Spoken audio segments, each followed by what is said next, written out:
ఈరోజు భోజనానికి వచ్చామండి. పనసకాయ బిర్యానీ, రైతా, పన్నీర్ కర్రీ అండి. ఇంకొద్దిగా వెరైటీగా చేశారు.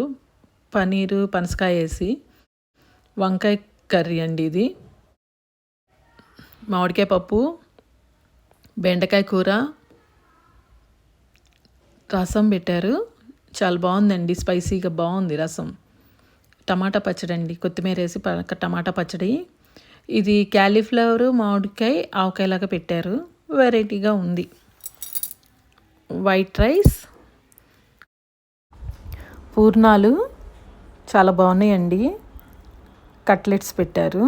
ఇవి చాలా టేస్టీగా ఉన్నాయి. సాస్ కూడా పెట్టారు దీంతో పాటు. అప్పడాలు, కుండ పెరుగు అండి, మీగడతో కుండ పెరుగు చాలా బాగుంది. పాలు ఎక్కువసేపు కాస్తే ఇట్లా వస్తుంది కదా, ఆ కలర్లో వచ్చింది. మీగడ కోసం ఎక్కువసేపు కాచారు.